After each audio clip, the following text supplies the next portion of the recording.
Sans beaucoup tarder, moi je vais entrer dans les documents. Yes. Alors, on a parlé, on était déjà dans les maladies psychosomatiques. On a expliqué ce que c'était. On a parlé de l'âme. Je pense que c'est là où on s'était arrêté. Oui, on s'était arrêté à l'âme. Je lis. L'âme est un esprit incarné euh, ou incorporel comme les âmes des martyrs. Ça, j'avais déjà lu, j'ai même donné Apocalypse 6, 9. J'avais donné Genèse 9, quand j'ai parlé de la définition de l'âme. Mais l'âme, Genèse 9, 3 à 4. Et puis, mais l'âme de l'homme est un principe supérieur relationnel insufflé par le Créateur, siège des sentiments, de la mémoire, ainsi de suite. Là, on a aussi parlé de sa Genèse 2, 7. On a parlé de la différence entre l'âme d'un animal et l'âme humaine, l'âme d'un être humain. On a dit qu'à l'être humain, il y a au-delà de l'intellect, dans le fait que l'homme soit intelligent, il y a la morale, il y a la religion, il y a plus de valeurs qu'on ne retrouve pas chez un animal, quoique l'animal aussi a un âme. Mais l'âme de l'animal n'est pas supérieure, donc son âme est inférieure par rapport à l'âme humaine. On a aussi dit que l'âme animale meurt quand l'animal meurt, mais l'humain, quand il meurt, son âme continue à vivre, continue de vivre. Donc l'âme, c'est la partie immatérielle de l'homme qui le rend conscient de lui-même et le distingue des autres. Quand une personne est consciente d'elle-même, consciente de qui il est, quand je parle de qui il est, je parle seulement le fait de savoir que là, c'est moi. Il y a une cohérence. Quand je vois mon corps, je sais que c'est moi, c'est une partie de moi. Cet ensemble-là, cette conscience-là que l'âme a, de reconnaître que là, c'est mon corps, là, ce n'est pas mon corps, là, c'est un lit, là, c'est un corps étranger. Tout ça, l'âme a cette conscience-là. Elle marque donc la personnalité et donne une spécificité à chacun. L'âme comprend trois fonctions. L'âme comprend trois fonctions. Il y a la fonction intellectuelle, avec l'intellect, comme je dis.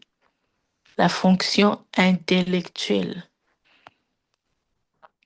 L'âme a l'intellect. Déjà, je ne sais même pas si je dois entrer dans les détails, mais le mot est clair, c'est qui fait l'intelligence, la façon de bien réfléchir, là, cette intelligence-là. Il y a aussi la fonction affective dans l'âme. Dans l'âme, la fonction affective, ce sont des sentiments, des émotions, l'affection. Tout ça, c'est dans l'âme, la fonction affective. Il y a la fonction volitive. Dans la fonction volitive, il y a la volonté, il y a le pouvoir de décision. Quand je dis il y a, en fait, je définis juste ce que la fonction veut dire, ce que la fonction volitive veut dire. Donc l'âme, on parle de l'âme humaine, bien sûr. Il y a cette volonté, il y a ce pouvoir de prise de décision. Dans la fonction affective, il y a les émotions, il y a les sentiments et tout ce qui va avec. Dans la fonction intellectuelle, c'est tout ce qui est intelligence. manière de réfléchir, ainsi de suite. Donc, on passe au point C, l'esprit. On a parlé du corps, on a parlé de l'âme, on parle maintenant de l'esprit, corps, âme, esprit. Déjà, dans l'âme, vous avez remarqué que j'ai pas, à part le fait d'avoir fait la différence entre l'âme humaine et l'âme animale, je n'ai pas dit grand-chose comme quand j'ai parlé du corps, parce que vous remarquez que même dans la Bible, j'ai donné plusieurs versets le lundi où on parlait de corps, comment Christ voit le corps. Mais dans l'âme, c'est immatériel, c'est invisible, mais ça anime aussi, ça accompagne. Du coup, ce qui fait déjà que je parle comme je parle là, il y a un côté de l'âme. Même quand je dis que le Saint-Esprit passe par moi pour parler, c'est le Saint-Esprit qui m'utilise. Il utilise ces côtés-là de l'âme. Et l'âme, quand elle n'est pas dans un corps, il n'y a plus vie. Le corps ne peut pas bouger sans l'âme. Le corps ne peut rien faire sans l'âme. Et vous voyez déjà comment ça se complète. Le point C, esprit. L'esprit est immatériel, associé au corps ou détaché de lui. Dieu est esprit et il faut que ceux qui l'adorent en esprit et en vérité. Jean 4, 24. Et mon esprit se réjouit en Dieu mon Sauveur. Luc 1, 47. L'esprit du mot hébreu roua et du mot grec pneuma. Roua avec R-O-U-A-H. L'esprit en hébreu c'est roua. Pneuma, P-N-E-U-M-A.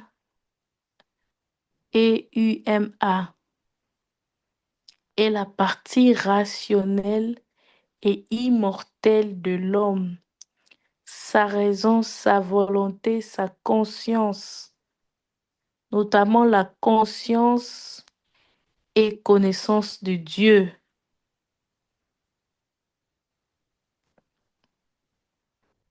Dieu donna à l'homme un corps tiré de la matière, lui insuffla la vie et la raison. Genèse 2, 7. Au moment de la mort, le corps retourne à la terre et l'esprit à Dieu qui l'a donné. Ecclésiaste 12, 7. Avant que la poussière retourne à la terre comme elle y était et que l'esprit retourne à Dieu qui l'a donné. Vous comprenez déjà l'esprit. Donc, quand on a parlé de l'âme, on a parlé plus de ce qui fait animer un peu notre vie, animer le corps, ce qui anime un peu le corps, qui fait que le corps soit en mouvement, qui fait que le corps ait une pensée, qui fait que le corps soit, il y ait le côté affectif, tout ça. Et quand on parle de l'esprit, on est en train de parler d'une force encore plus surnaturelle, on est en train de parler plus supérieure, on est en train de parler de Dieu qui souffle en fait en l'être humain et qui donne l'esprit.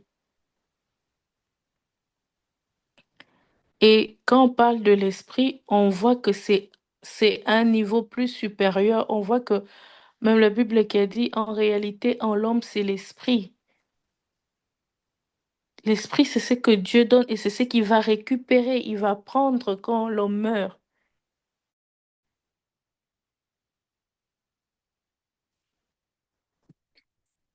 Et que l'esprit retourne à Dieu qui l'a donné.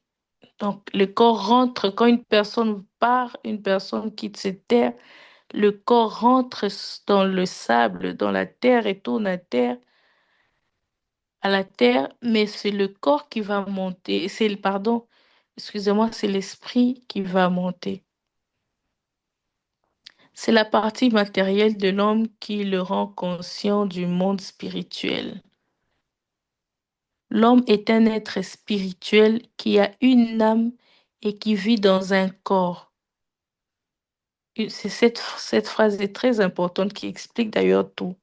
L'homme est un être spirituel. En réalité, en l'homme, c'est l'esprit. C'est un être spirituel d'abord.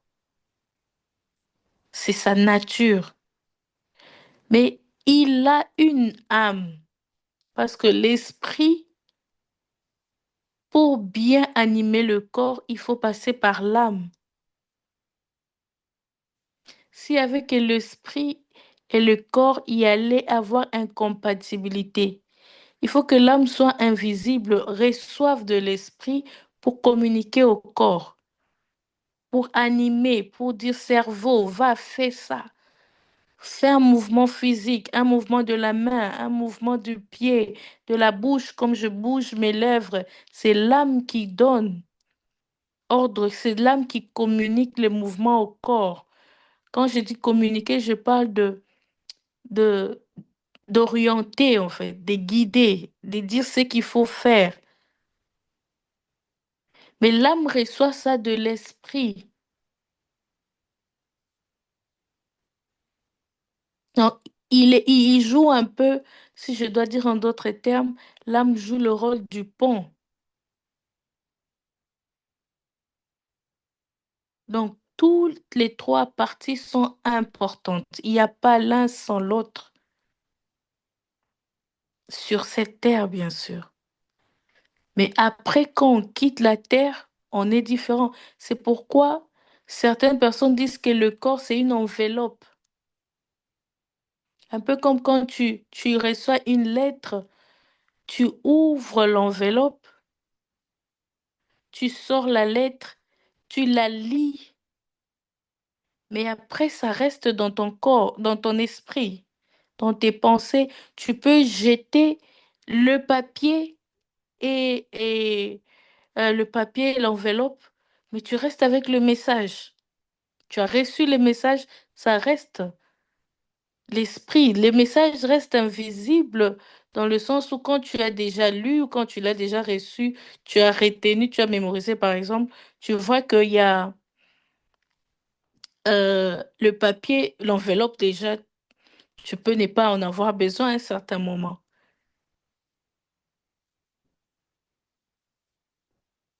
Qu'est-ce que je veux dire par cet exemple? C'est que tout est important, mais il y a des stades de la vie où quand Dieu reprend une personne, c'est une bonne nouvelle d'ailleurs parce que ça montre qu'il a lu la lettre quand je veux, si je dois prendre avec cet exemple. En d'autres termes, c'est que le corps est important, l'âme est importante et c'est l'esprit qui est le plus important de tous parce que quand on quitte cette terre, on laisse l'enveloppe. Quitter cette terre, c'est comme vraiment comme une lettre qu'on a ouverte, qu'on a déjà lue et on n'a plus besoin des restes. On a accompli notre mission sur cette terre, on rentre auprès du Père, on n'a plus besoin de ces corps-là. C'est pourquoi on reçoit un corps glorieux et puis on va au ciel. Dieu, on est enlevé et on part.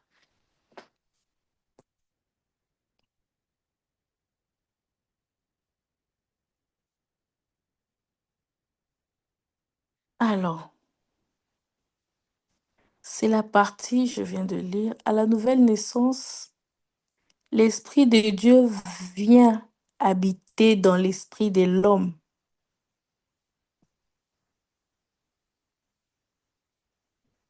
À la nouvelle naissance, l'Esprit de Dieu vient habiter dans l'esprit de l'homme.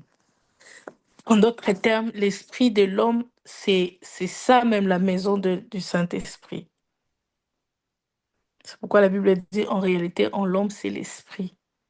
C'est l'esprit qui est en contact avec le Saint-Esprit. Comme quand j'ai donné l'exemple des ponts, vous comprenez que l'esprit reçoit du Saint-Esprit pour une personne qui a donné sa vie à Christ. L'esprit reçoit du Saint-Esprit et donne ordre à l'âme ou communique à l'âme et l'âme donne l'ordre au corps.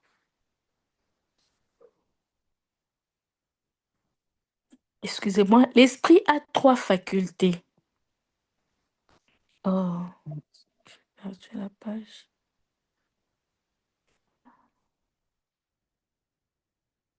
Voilà.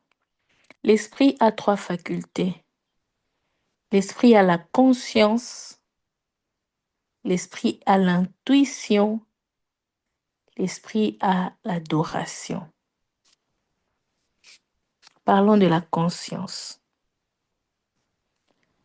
La conscience, c'est la faculté de distinguer le bien du mal. Le péché a dévoyé la conscience de l'homme. Le péché a dévoyé,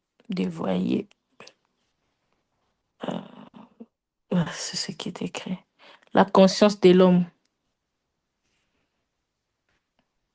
Jean 8, 9. Quand ils entendirent cela, accusés par leur conscience, ils se retirèrent un à un, depuis les plus âgés jusqu'au dernier. Et Jésus resta seul avec la femme qui était là au milieu. La conscience, ici, on nous fait comprendre déjà que c'est la conscience. Donc, leur conscience les a parlé.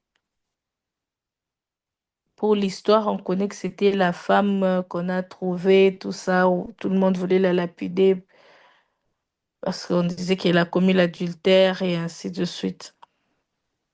Alors Christ écrivait par terre et puis on est venu l'accuser, dit que c'est lui qui n'a pas péché, qui jette la première pierre parce que tous voulaient qu'on lapide la femme, celle qui n'a jamais péché. Alors leur conscience leur a dit, leur a parlé. Donc la faculté de distinguer le bien du mal, c'est ça la conscience. On est conscient, on sait que là, ça c'est pas bien, ça c'est bien. L'intuition, c'est la forme de connaissance qui ne recourt pas au raisonnement. C'est l'endroit précis où se produit l'onction qui nous enseigne. Donc l'intuition, c'est la forme des connaissances qui ne recourent pas au raisonnement. Donc tu connais quelque chose, mais tu ne sais pas comment ça vient, quoi. Tu n'as pas beaucoup raisonné pour ça, tu n'as pas analysé pour trouver, tu n'as pas fait des recherches pour connaître, mais tu sens quelque chose. L'intuition, c'est dans l'esprit.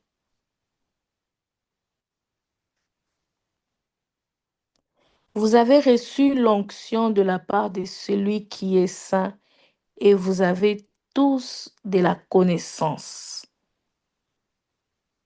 C'est euh, 1 Jean 2, 20. Et puis il y a l'adoration.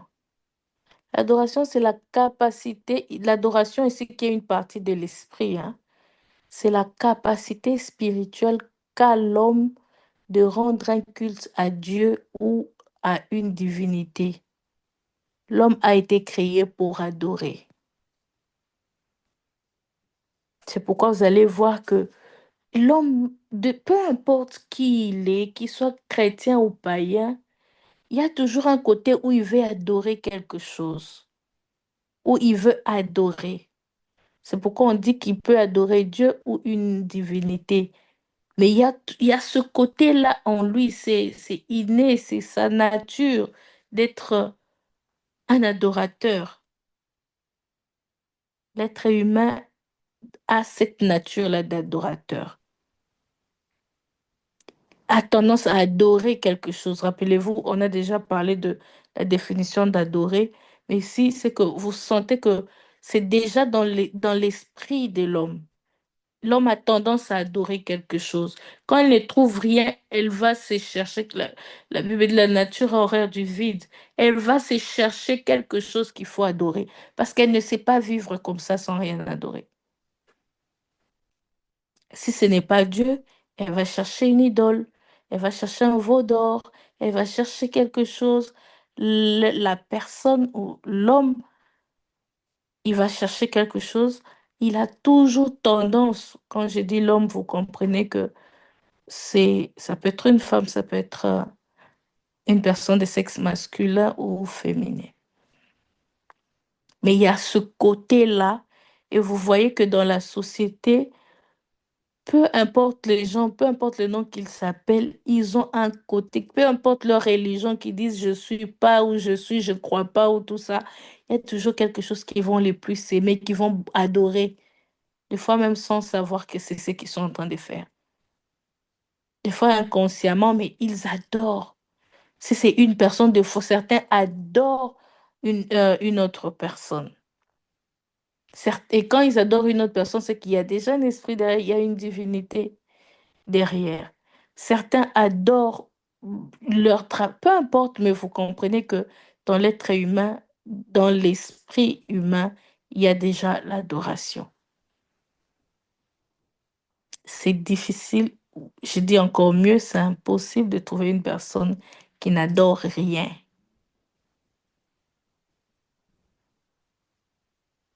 Adorer, vous rappelez que on parlait de ce que la personne aime le plus, on a parlé de respect, on a parlé de beaucoup de choses dans l'adoration. Quelque chose qu'on fait vraiment en excès, là, on fait de tout notre cœur, on fait plus. Le numéro un, là, de notre vie, on ne peut pas vivre sans. Alors, on passe aux causes des maladies psychosomatiques. Les causes des maladies psychosomatiques sont multiples, mais la principale, c'est le souci. Donc, les soucis, c'est très, très dangereux. It's very dangerous.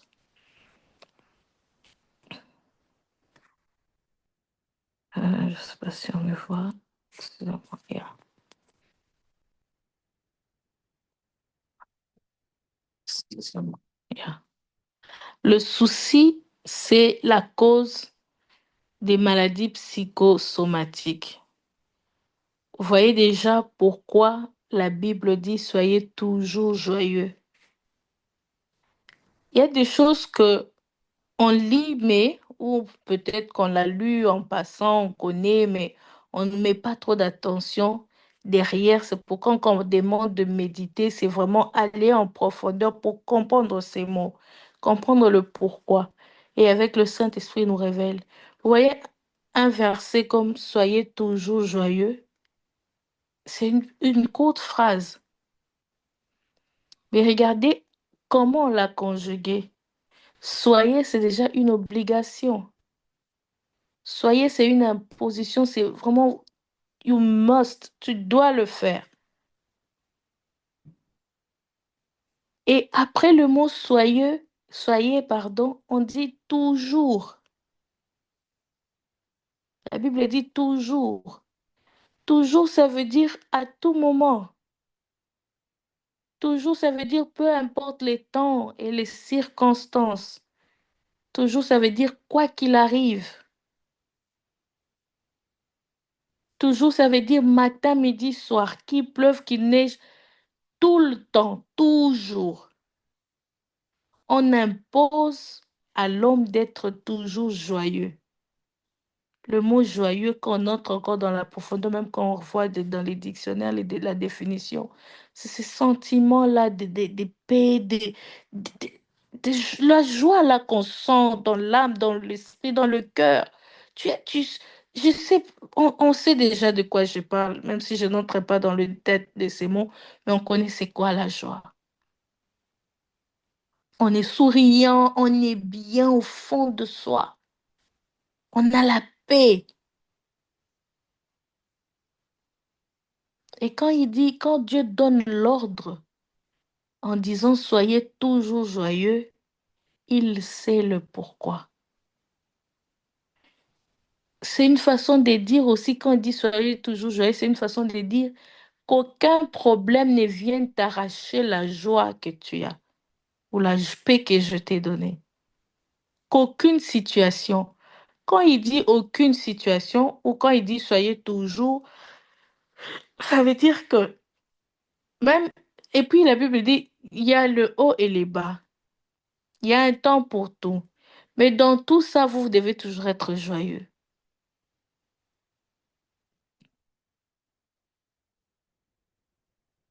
Il y a un temps pour tout. Il y a des pleurs où une personne pleure mais dans la joie. Ça, c'est d'ailleurs facile. On te donne un beau cadeau, ça te fait tellement du bien, tu coules des larmes, tu as pleuré.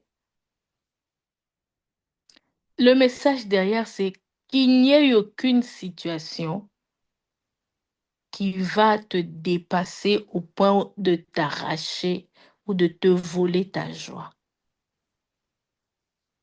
Alors, quand je dis aucune situation, je me poussé encore plus loin pour dire, imagine la chose la plus grave qui peut t'arriver. Le problème le plus grand, le plus je ne sais pas comment, qui peut t'arriver. Tu dis ça vraiment pour moi, c'est vraiment, ah, ça c'est vraiment le choc. Mais même dans ces situations-là, même dans ces conditions-là, sois joyeux. Alors, quand je dis joyeux, c'est vrai que je donnais le sourire comme l'un des exemples, oui, mais c'est vrai que des fois, c'est pas tout le temps qu'on a toujours un sourire, mais la joie, c'est plus profond parce que c'est au fond, c'est dans notre âme, c'est dans notre esprit, c'est au fond de nous. Je peux avoir un visage, là, je souris pas, mais au fond de moi, il y a la joie, je sens cette joie-là de Dieu. Et le seul endroit, le seul moyen de tenir face à tout ce qui se présente dans la société, face à cette vie que nous rencontrons, c'est rester dans la présence de Dieu. C'est dans la présence de Dieu que tu vas voir une personne éprouvée qui sourit, qui est dans la joie. Une personne très malade, mais elle sourit, elle encourage même ceux qui viennent la rendre visite. Une personne au lit en train de mourir. Avec ces exemples, j'aime donner, quand je parle de ça, j'aime donner l'exemple de Tienne. On est en train de le lapider. Lapider avec des pierres, et c'est pas n'importe quelle pierre, hein. Même si on n'a pas des précisions exactes sur la taille de la pierre, mais quand une personne est tuée avec des pierres, vous imaginez déjà la suite. Vous imaginez, ça peut être quel genre de pierre? Même si c'était des petites pierres, mais à répétition, à force que ça se répète, ça l'a mené. Il est mort comme ça. On est en train de parler de mourir, de quitter vraiment cette terre, sous cette souffrance-là de lapidation. Mais cette personne-là est en train de voir autre chose.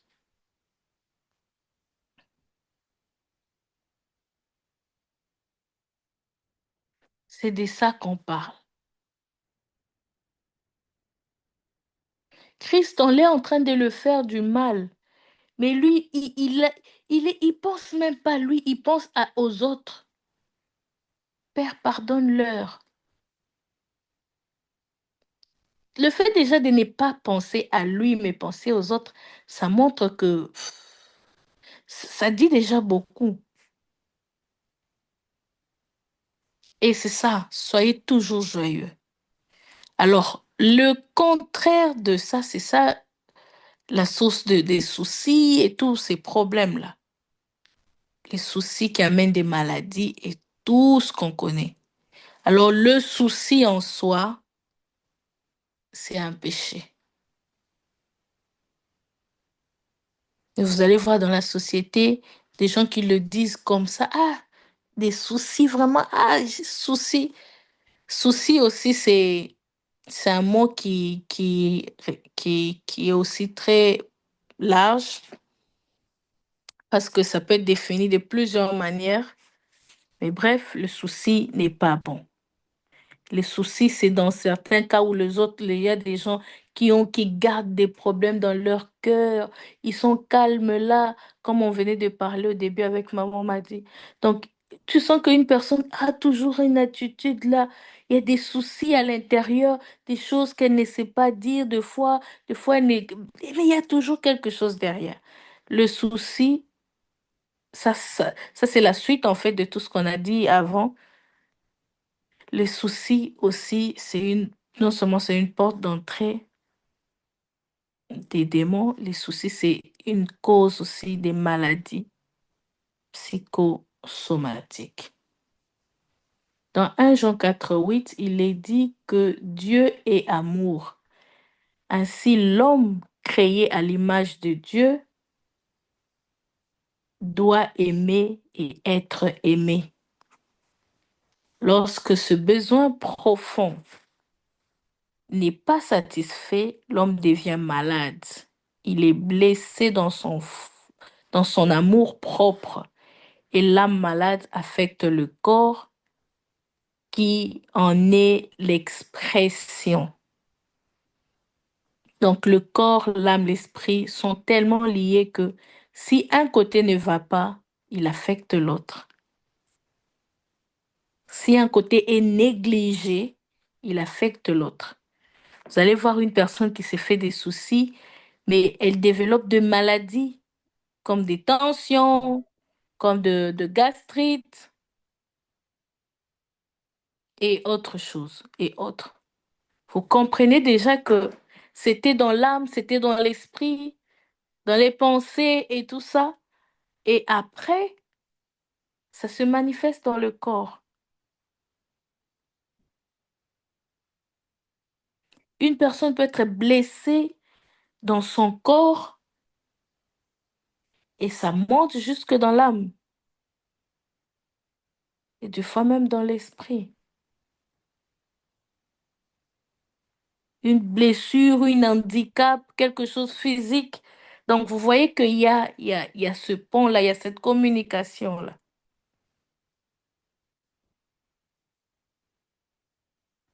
Les soucis peuvent être causés par divers événements douloureux de la vie courante. Deuil, chômage, injustice, disputes dans les foyers,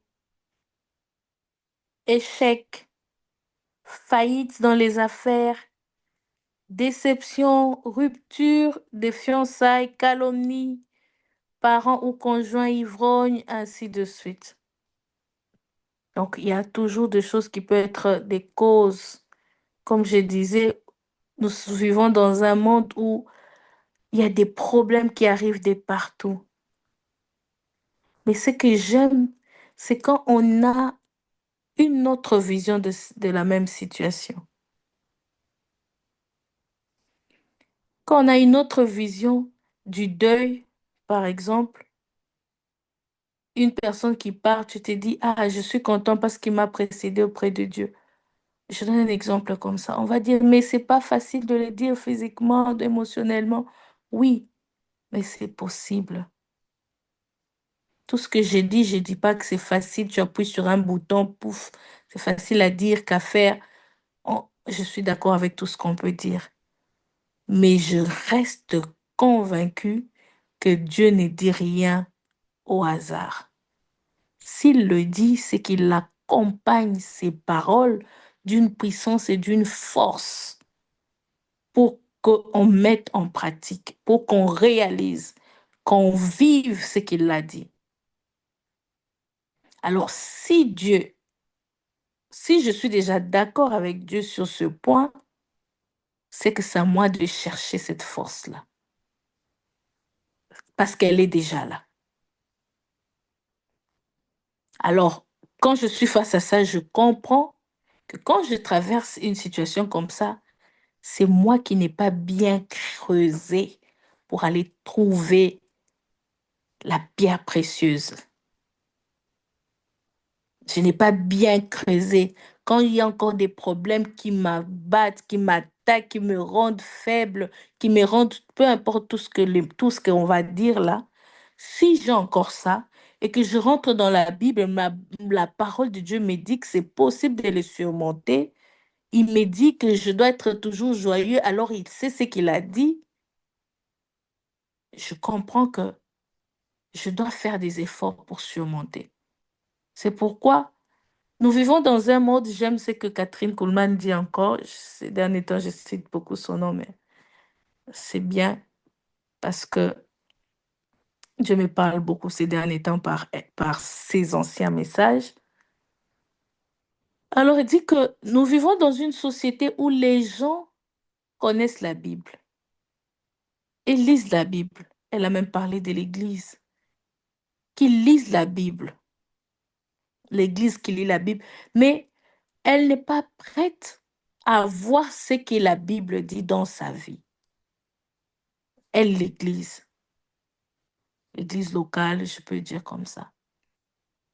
C'est facile de savoir qu'il y en a, de lire, de connaître que c'est écrit et c'est comme ça. Mais faire vivre ça, l'accepter, avoir la foi qui incarne ces messages en soi, beaucoup de gens ne le font pas, ne sont pas prêts à le faire. C'est là que résident les problèmes. Ça fait que nous vivons dans une société maintenant où beaucoup de gens sont comme ça. Et quand toi, tu n'es pas comme ça, on te traite de tous les mots. Certains disent que tu es féticheur, d'autres disent que tu es sans cœur, d'autres... Parce que, en fait, ils te contaminent leurs faiblesses. Ils veulent que tu sois comme eux. Quand toi, tu es fort, ils disent, il y a quelque chose. C'est qu'elle n'avait pas aimé, c'est qu'il n'avait pas fait ça, c'est que. Pourquoi? Parce que les gens ne comprennent pas que on a un Dieu qui ne veut pas voir son enfant pleurer, qui ne veut pas voir des gens vivre et souffrir de quelque chose qui leur est arrivé, mais surmonter, rester toujours joyeux. Les gens connaissent la Bible, selon eux. Ils la lisent, ils connaissent des versets, ils ont mémorisé. Ils peuvent même te dire, dans Matthieu, il est écrit comme ça, ils te donnent les versets. Ils peuvent citer, réciter. Mais vivre ça, vivre cette puissance-là, beaucoup ne le font pas. C'est pourquoi quand une personne est en deuil, elle perd même tout. Quand je dis tout, je parle de sa joie, de cette confiance, de tout ça. Une personne qui est dans le chômage, une personne qui est... Le bon côté, c'est regarder quelle leçon Dieu me donne dans ce qui se passe. Être toujours à l'écoute de Dieu. Seigneur, je vois cette situation. Si je veux regarder avec mon humanité, avec mes yeux terrestres, avec mon entourage, mon éducation, j'aurai une autre analyse, j'aurai une autre interprétation. Mais quelle est ton interprétation? C'est ça que moi je veux. C'est là que je veux m'accrocher. Ah, ton mari, ta femme te fait quelque chose qui te blesse, tu as tellement mal. Tu as des choses qui te traversent la tête, l'esprit. Tu t'arrêtes, tu te dis, Seigneur, quelle est ta vision dans ça? Comment toi tu vois ça?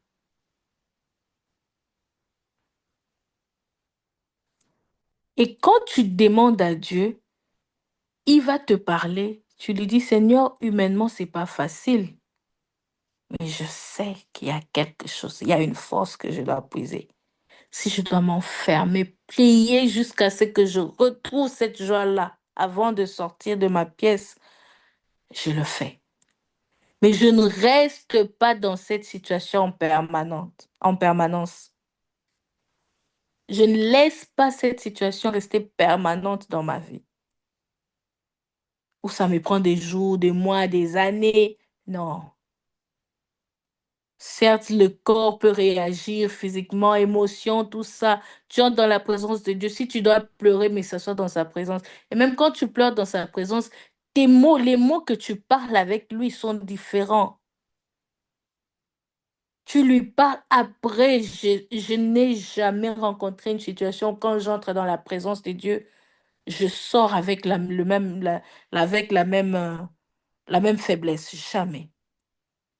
Quand je dis faiblesse, ça peut être aussi dans le cas de quelque chose qui t'a fait tellement mal. Je suis humain, ça arrive à tout le monde.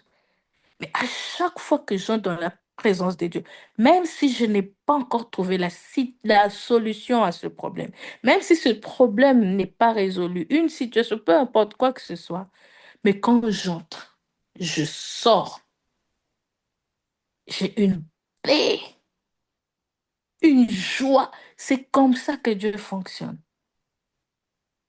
Tu peux avoir des problèmes, on veut te faire des problèmes partout.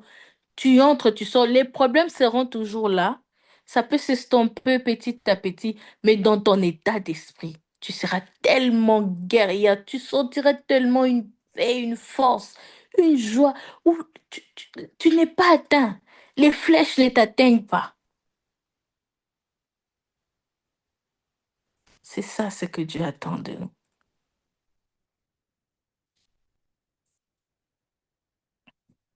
Ce côté-là imperméable, là. On ne laisse pas tout faire entrer. Parce que c'est vrai, ça te guette partout. C'est dans ta maison, c'est ton foyer, c'est tes enfants, c'est tes frères et sœurs, c'est au travail. Je ne sais pas qui de nous va dire qu'il n'a pas une seule personne autour d'elle qui peut la mettre dans un état là, où tu regardes, tu dis, mais cette sœur, je fais tout. Ou ce frère, ou cet enfant, ou cet époux, je sais pas, ce collègue. Il y a toujours quelque chose. Cette sœur, que ce soit à l'église, il y aura toujours des choses. Telle personne m'énerve, c'est ma mère, mon père, peu importe, il y aura toujours quelque chose. Alors, mieux vaut se préparer maintenant que continuer à subir. Parce que le seul endroit où ça n'arrivera plus, c'est au ciel, soit dans la tombe,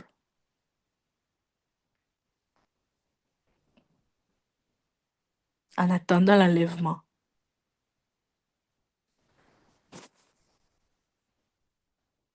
Alors, si on continue dans cette situation-là, ça veut dire que les soucis peuvent aussi amener une personne en enfer.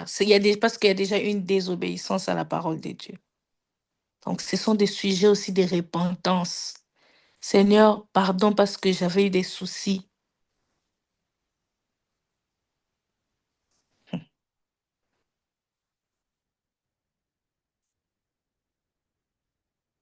Voilà.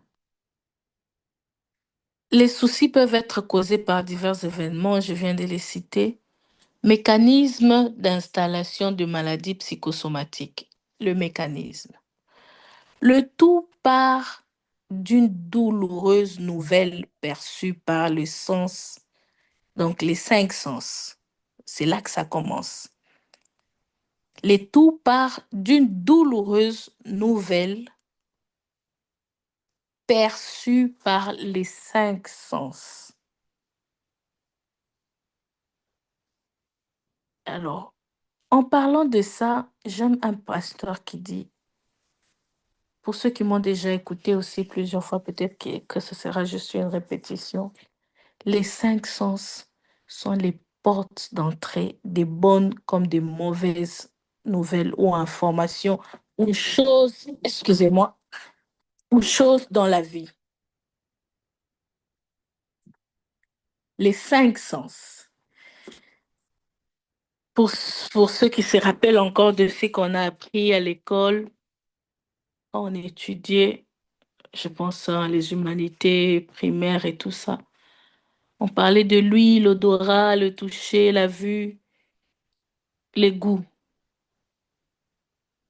les cinq sens. Tout ce qu'on écoute, tout ce qu'on regarde, tout ce qu'on met dans notre bouche, tout ce qu'on touche et aussi les odeurs, l'odorat. Tu peux avoir une odeur comme ça qui te fait penser peut-être à ton enfance, qui te fait penser à une nourriture, ça te ramène dans une histoire.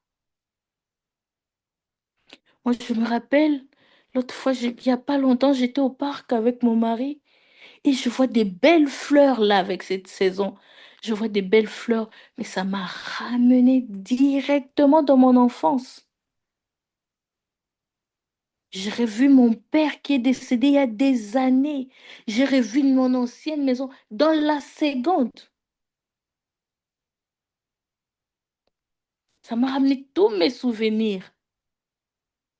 Je donne un exemple comme ça qui arrive à tout le monde.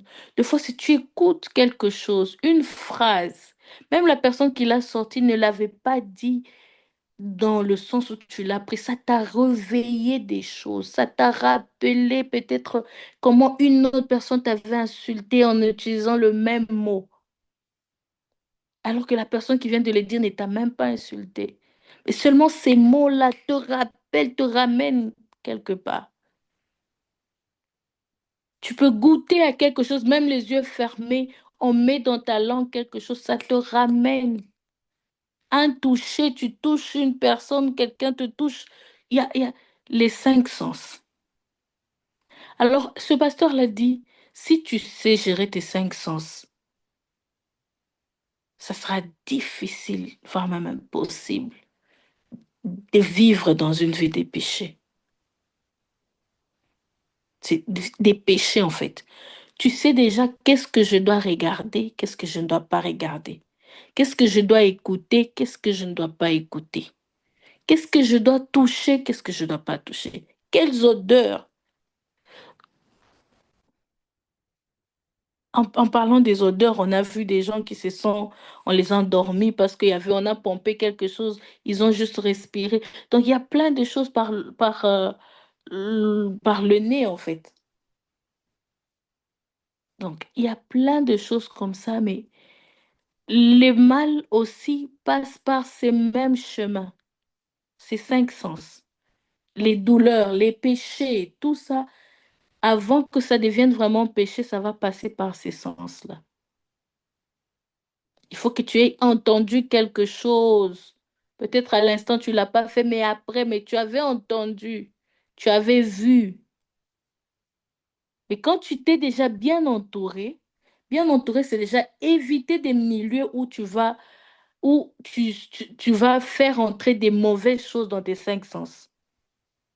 Parce que, en d'autres termes, que tu le veuilles ou pas, si tu es dans un milieu où il n'y a que des mauvaises choses qui affectent tes cinq sens, même si tu ne pêches pas à l'instant où tu as reçu ça, tu vois, ça va finir par arriver. Et surtout si tu restes à cet endroit-là, ça va commencer à se répéter, à venir, à venir, à venir, à venir. Au point où le jour où tu vas le faire, tu ne vas même pas te rendre compte que tu es tombé dans ce péché-là. C'est pourquoi on dit de s'éloigner, de ne pas. Donc, une personne spirituelle qui se protège, qui veut vraiment craindre Dieu, commence par laver, par nettoyer, par ranger. Vraiment, quand tu entres dans une maison, tu dis, je veux changer la maison, je commence par jeter tout ce qui n'est pas important. Même si je n'utilise pas, je le sors d'abord de ma maison. Même si je sais que je ne veux pas utiliser ça, mais c'est pas bien. Quand même on dit une vraie chrétienne, quand elle s'est convertie, elle change sa garde-robe. Un nouveau converti. C'est pour dire quoi? Même si il y en a, mais même si je ne veux pas porter, même si je ne veux plus porter ces gens des tenues, je les enlève quand même. La première des choses à faire. La deuxième des choses aussi, c'est s'entourer maintenant de choses qui animent, qui nourrissent les cinq sens dans le bon. Toujours la musique, toujours une parole de Dieu, une prédication, un livre, dans tous les cinq sens, hein, je dis. Là, je suis en train de parler plus de peut-être l'odorat, peut-être l'ouïe, pardon, les oreilles, mais c'est dans tous les cinq sens. Entoure-toi de bonnes choses, tu commences déjà à vivre. C'est déjà un grand pas, un très grand pas.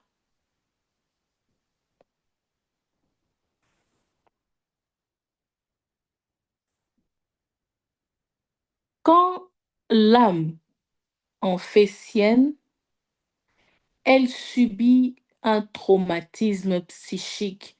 Donc, quand les cinq sens reçoivent la douleur, Elle communique à l'âme. Rappelez-vous le corps, l'âme, comme je viens de dire au début. Elle communique à l'âme. Et quand l'âme reçoit ça, elle subit un traumatisme psychique et émotionnel. Et elle commence à chercher la sécurité. C'est la frustration qui peut se développer en angoisse, sensation de la mort immédiate, l'angoisse.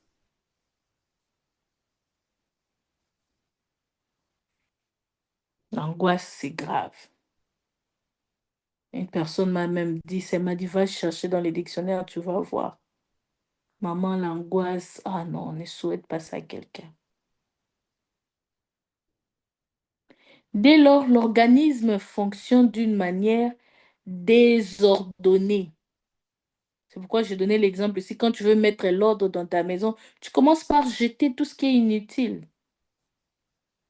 Débarrasse-toi de ces choses dont tu Maintenant, dans les cinq sens, tu laves vraiment tout ça.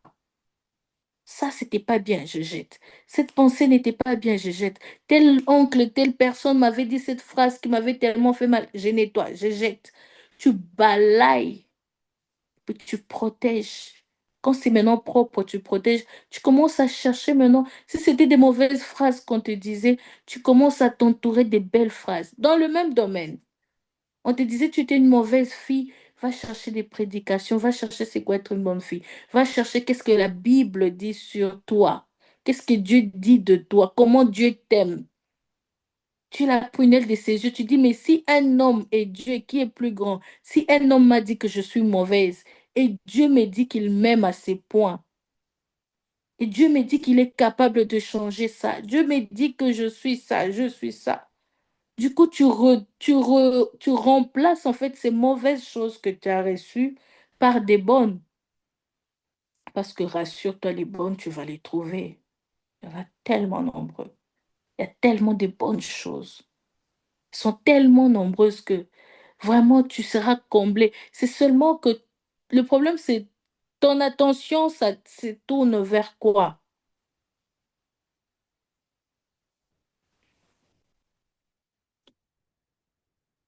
Dès lors, l'organisme fonctionne d'une manière désordonnée et il mobilise toutes les énergies du corps pour lutter contre cette agression extérieure. C'est là que le problème commence. Ils ont déjà commencé quand tu as laissé tes cinq sens recevoir.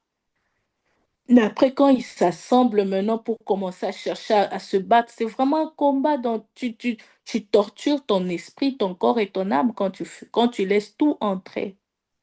C'est ça, c'est que ça veut dire aussi. Et quand maintenant ça commence à demander l'énergie du corps, il mobilise toutes les énergies du corps pour lutter contre cette agression extérieure. Il y a l'hyperfonctionnement de l'organisme. L'organisme qui devait fonctionner normalement comme Dieu l'avait prévu, tu commences à le faire fonctionner un peu plus rapidement. Il y a des machines, ça me fait penser à certaines des machines où on doit le régler à un certain degré, à un certain pourcentage. Quand tu fais un effort pour forcer, pour dépasser, ça crée des problèmes. Même quand tu conduis, on dit sur cette route, la limite de la vitesse, c'est peut-être 100 ou comment, ça dépend de la route, 50, 30, ça dépend. Quand tu essaies de faire plus au-delà de la limite qui était là, tu te mets dans une situation d'insécurité où tout peut arriver, un accident mortel peut arriver à tout moment. Si tu prends ton corps comme un véhicule que tu conduis, avec des limites, tu dois avoir le code. Le code de la route, tu dois avoir ça. Tu dois connaître, non, moi-même avec ça, je ne peux pas aller au-delà de cette limite. Sinon, je me mets dans les problèmes. Pareil avec le corps. Les cinq sens doivent toujours être bien réglés avec cette limite-là. Non, je ne peux pas dépasser ça. Sinon, ça me met tellement mal et puis je me crée de problèmes. Et l'hyperfonctionnement de l'organisme. À la longue, le corps se fatigue, s'écroule Sous le pied, pardon, les corps se fatiguent et s'écroulent sous le poids des soucis qui déclenchent la maladie. Quand l'angoisse est importante, elle obscurcit l'imagination. Vous ne vous voyez plus bien. Vous ne voyez plus ce que Dieu voit en vous. Vous n'arrivez plus à vous voir vous-même comme Dieu vous voit. Ça obscurcit votre imagination. Votre imagination. Donc, avec ton imagination, tu peux aller très loin, faire des grandes choses, voir grand. Ça obscurcit tout ça. Ça atténue la faculté de raisonnement. La faculté de raisonner, là, ça atténue, ça diminue. La personne ne raisonne plus bien. Et pour être passé par là, je sais ce que j'ai dit. Ce que j'aime avec ce que j'ai dit, c'est que Dieu a permis que je passe par là et je comprends combien c'est grave. Tu peux prendre des années comme ça sans t'en rendre compte. C'est quand ça entre, c'est vraiment comme ça entre avec des choses, hein, des esprits, ils font tout pour ne pas sortir. Et ça t'empêche de vivre des grands rêves, de réaliser des grands rêves, des grandes destinées qui s'attachent à ta vie. Et quand tu le vis, tu te rends même pas compte. C'est ça, en fait, le pire derrière ça. Tu auras toujours des mal par-ci, par-là, mais tu ne fais même pas attention, tu te dis même pas, tu te poses même pas la question. Et des fois, tu vas à l'hôpital, on dit, il n'y a rien. Tu dis, ah, c'est qu'il y a mauvais, c'est que c'est les oncles ou je sais pas quoi. Donc, tout ça. Parce que il y a des portes qui étaient ouvertes par les cinq sens. Il y a aussi le découragement. Ça apporte un découragement. Ça enlève la paix et la joie.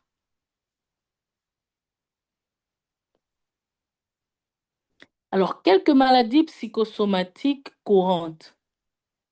On a au moins 85% de maladies dont souffre l'homme qui sont d'origine psychosomatique. 85% des maladies dont souffre l'homme. Donc la plupart, 85%, c'est pas rien, c'est beaucoup.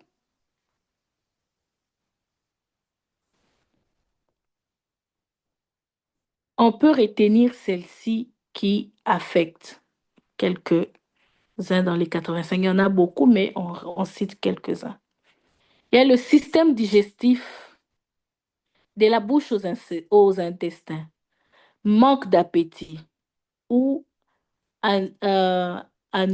anorexie. Donc le manque d'appétit, le système digestif. Qui peut faire les liens? Tu n'as pas tout le temps d'appétit, tout le temps, mais tu ne sais même pas d'où ça vient. Tu penses que c'est normal. Seigneur. Mais déjà, il y avait un contact avec l'âme, l'esprit. Il y avait tellement de choses qui étaient remplies dans ton cœur. Et puis, ouf, tout est lié. Coliques, nausées, vomissements, gastrite, je parlais de ça. Ulcère gastrique, diarrhée chronique, constipation chronique, spasme des intestins, diabète, ainsi de suite. Hmm, Que Dieu nous aide. Le système respiratoire. Rhume, à l'annonce d'une mauvaise nouvelle, par exemple un décès, il y a un rhume accompagné des larmes. Bronchite chronique, asthme, dyspnée, troubles respiratoires, essoufflement, ainsi de suite. Il y a le système cardiovasculaire, palpitations cardiaques, crise cardiaque, hypertension, hypotension, insuffisance cardiaque, fatigue du cœur. Oh Seigneur. Quand je suis en train de citer ces choses, je suis en train de voir des gens. Que Dieu nous aide. Il y a le système cutané, éruption cutanée, boutons, eczéma. Il y a le système nerveux, donc système digestif, système respiratoire, système cardiovasculaire, système cutané, système nerveux. Il y a la nervosité, l'insomnie, vertige, céphalée, migraine. Tout ça, ça montre que quelque part, vous avez mis tellement de problèmes dans vos cœurs. Vous avez eu tellement de choses que vous avez laissées entrer. Et ça a commencé à donner des retours. Mais ce qui est grave derrière, c'est que même quand vous voyez des retours comme ça, qui sont comme des alarmes, vous continuez à persister dans ces soucis-là, dans ces problèmes-là. Alors que quand vous voyez déjà l'alarme, c'est une façon, ça doit être un message pour vous pour dire, vous êtes sur le mauvais chemin, rentrez vite. Rentrez, regardez bien votre cœur, nettoyez bien. Vous avez laissé entrer des problèmes, des choses de la société. Vous avez laissé entrer. Et ça remplit, ça a commencé à se manifester même dans le corps. Si un problème arrive au niveau de se manifester dans ton corps, c'est que ça a déjà dépassé la limite. Tu as tellement d'eau, tu as gardé ça pendant longtemps, ça grandit. Et ça s'est manifesté maintenant dans les autres parties de ton corps. C'est-à-dire, ça traversait la partie esprit, âme, ça arrivait au corps. Et au corps, là, des fois, ça prend des jours, des mois, des années.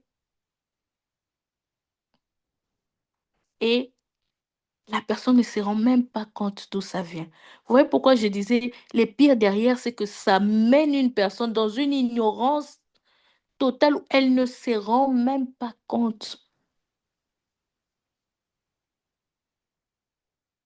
Il y a le système locomoteur, rhumatisme, arthrite, inflammatoire, gouttes, ainsi de suite. Les systèmes urogénital, maladie des reins, inflammation des reins, polyurie, urine intense, impuissance sexuelle, éjaculation précoce, frigidité, dysurie, stérilité, troubles de règles, aménorrhée, douleur de dos, ainsi de suite. Alors, Dieu, dans son grand amour, il permet qu'il y ait quand même des médecins, qu'il y ait des gens autour pour t'amener à la guérison parce que la maladie est déjà sortie. Mais quand tu le fais, tu prends des médicaments, tu suis tout ça, t'es guéri. Comprends d'où ça vient. Cherche et ferme ces portes-là. Beaucoup de gens tellement, parce que c'est aussi une éducation spirituelle. Comme quand on parle de l'éducation, quand on éduque un enfant, vous comprenez ce que je veux dire. Tu sais que ça, tu fais pas, ça, tu fais, ça se fait comme ça.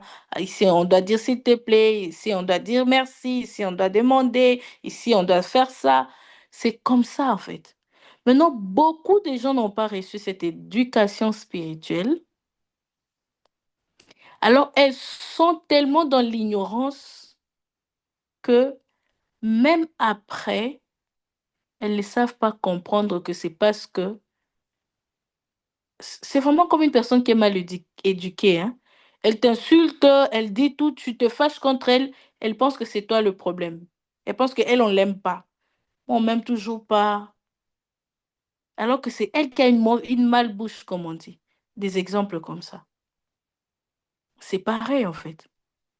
Tellement on ne connaît même pas, on laisse comme ça, on va... Oh, je ne veux pas le dire. Je cherche une autre façon de dire. On va chercher les raisons, on va chercher des solutions ailleurs.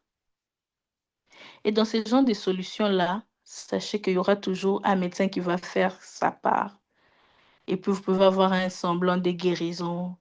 Ou vous pouvez voir même qu'on a fait des examens, c'est terminé, c'est parti. Un mois, une année après, c'est revenu. Pourquoi? Parce que l'origine, l'éducation spirituelle qui devait accompagner la vie de la personne pour empêcher ces alertes, ces alarmes-là, n'est pas encore trouvée. La solution n'est pas encore trouvée. Cette éducation-là n'est pas encore là. Dieu n'a pas créé un être humain. Il n'a pas créé l'homme pour qu'il soit tout le temps malade, malade, malade, malade, malade.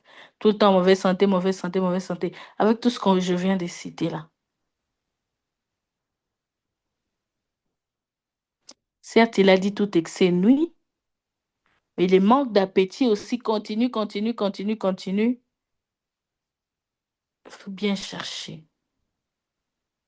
En lingala, on dit tout nzambe bien. Demande vraiment à Dieu ça vient d'où. C'est quoi? Qu'est-ce que je fais mal? Qu'est-ce que j'ai pas bien fait? Comment je dois améliorer? Où est ma part dans tout ça? Conclusion, l'origine psychomatique, psychosomatique des maladies de l'homme est de plus en plus acceptée par la médecine moderne qui en apporte la preuve. Mais le Dieu Tout-Puissant, créateur de toutes choses, dans son omniscience, l'avait déjà indiqué à l'homme. C'est pourquoi recommande-t-il le pardon contre toute offense, afin que le souci ne prenne pas racine dans le cœur de l'offensé, produisant ainsi la maladie. Vous allez vous dire, j'ai pas d'appétit, mais où est le lien avec le souci? J'ai des nausées, des vomissements, j'ai des diarrhées, j'ai des constipations, j'ai des mal de ventre, des problèmes d'intestin, des tensions, tout ça. L'insomnie, vertige, migraine, pour certains, on connaît déjà. Rhumatisme, tout, inflammation, goutte, maladie des reins, tout ça, urine intense. Les gens peuvent se poser des questions, mais ils ne savent pas d'où ça vient. D'autres savent, mais ils n'arrivent pas à laisser. Ils n'arrivent pas à surmonter. Ils n'arrivent pas à trouver de solution.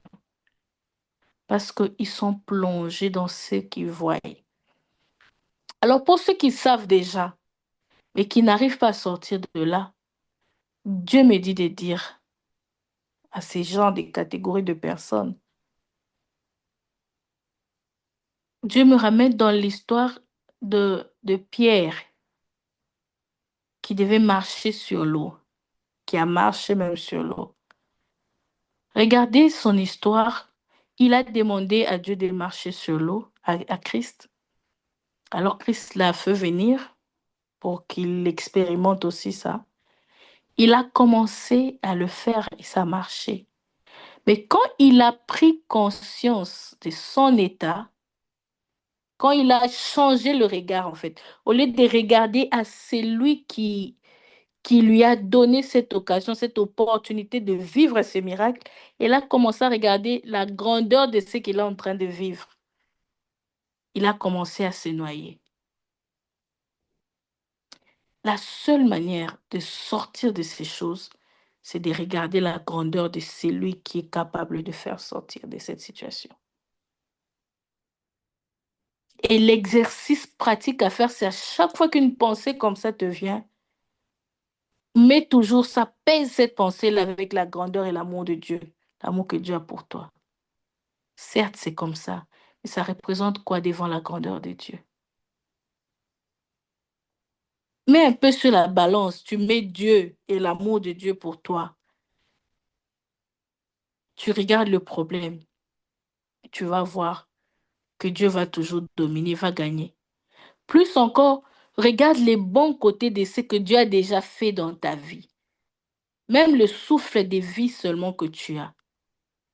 Regarde le problème. Même la Bible dit, est-ce que tu penses que ça va changer quelque chose, ça va ajouter quelque chose? Quel problème a déjà ajouté la vie, ajouté des jours dans la vie d'une personne? Quel problème a déjà apporté une solution? Quel souci a déjà apporté une solution? Un souci. Mais quand on se tourne vers la recherche des résultats positifs, la recherche de solutions, on se tourne vers Dieu, on a des solutions. Il dit, c'est quand tu l'as comme appui que tu trouves dans ton cœur des chemins tout tracés. Même quand tu ne connais pas, tu ne comprends pas, tu ne sais pas. Ne te laisse pas submerger par le problème. Ne t'enfonce pas. Regarde en haut, regarde l'œuvre de la croix, regarde, c'est que tes yeux soient tournés vers ça, pas sur ce que tu es en train de traverser. C'est ça la clé.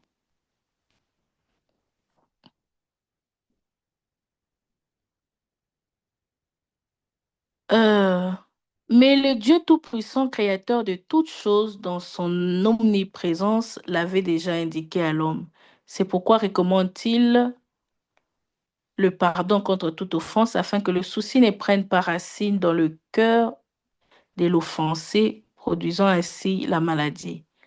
Aussi, la Bible déclare, déchargez-vous sur lui de tous vos soucis, de tout, tout avec S, donc sans exception. Déchargez-vous sur lui de tous vos soucis, car lui-même prend soin de vous. 1 Pierre 5, 7. C'est Dieu lui-même qui prend soin de vous. Déchargez-vous de tous vos soucis. Il dit encore, venez à moi, vous tous qui êtes chargés et fatigués, et je vous donnerai du repos. En effet, en cas de maladie, la solution ne peut être trouvée qu'en Jésus-Christ. Qu'en Jésus-Christ.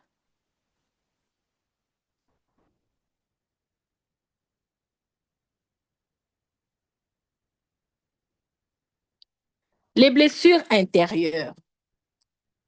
Oh, les blessures intérieures. Parlons un peu des blessures intérieures.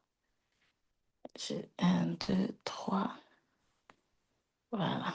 J'ai 3 pages avant de terminer. Parlons des blessures intérieures. C'est quoi les blessures intérieures? Définition. Les blessures intérieures est une atteinte morale due à une affreuse réalité.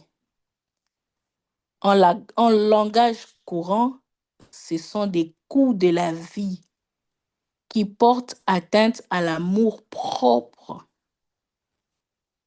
Ce sont des coups de la vie qui portent atteinte à l'amour propre. Beaucoup de gens ont été blessés d'une manière ou d'une autre dans leur moi intérieur. Alors moi, je suis déjà la première. Je ne sais pas qui au milieu de nous qui n'a jamais été blessé. En tout cas, il n'y a personne. Même Christ lui-même, les gens l'ont blessé. Les gens l'ont fait mal. Mais seulement, comme il est Dieu, il savait comment tout gérer. On l'a insulté, on l'a traité. D'ailleurs, s'il y a une personne à qui on a vraiment mal insulté comme Christ, je ne sais pas. Moi, lui-même, il dit, nul n'est prophète chez soi. Donc, même les siens. 2 Corinthiens 4, 16. C'est pourquoi nous ne perdrons pas courage. Et lors même que notre homme intérieur s'est détruit, notre, excusez-moi, je relis, c'était un peu petit, je zoome. C'est pourquoi nous ne perdrons pas courage. Et lorsque même que notre homme extérieur s'est détruit, notre homme intérieur se renouvelle de jour en jour. Ça, c'est la Bible. Je suis dans 2 Corinthiens 4, 16. Notre homme intérieur se renouvelle de jour en jour. Notre homme intérieur se renouvelle de jour en jour.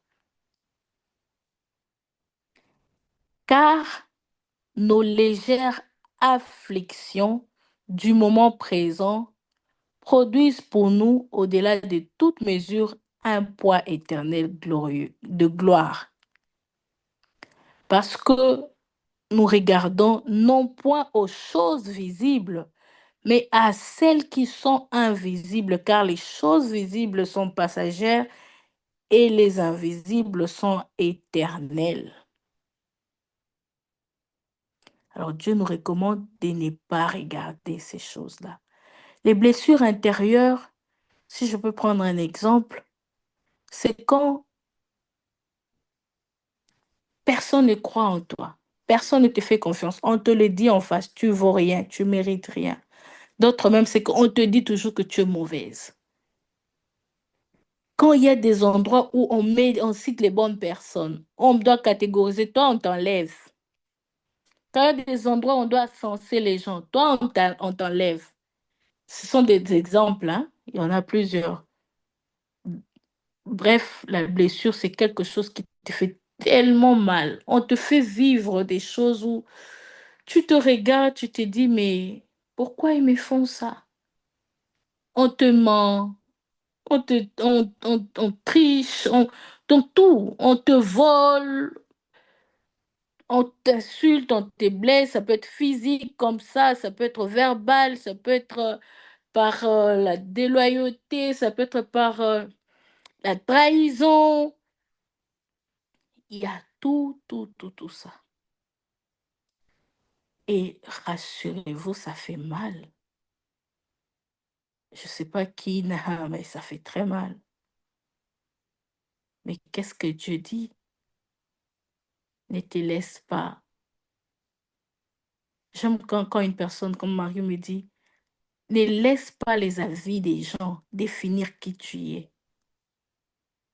qui tu dois être, définir comment tu te vois. Parce que les hommes, ils sont forts en destruction, hein. Ils peuvent te faire mal. Oh non. Pour ceux qui n'ont pas encore vécu ça, prenez déjà ces vaccins. Pour ceux qui ont déjà vécu, ils savent comment ça fait mal.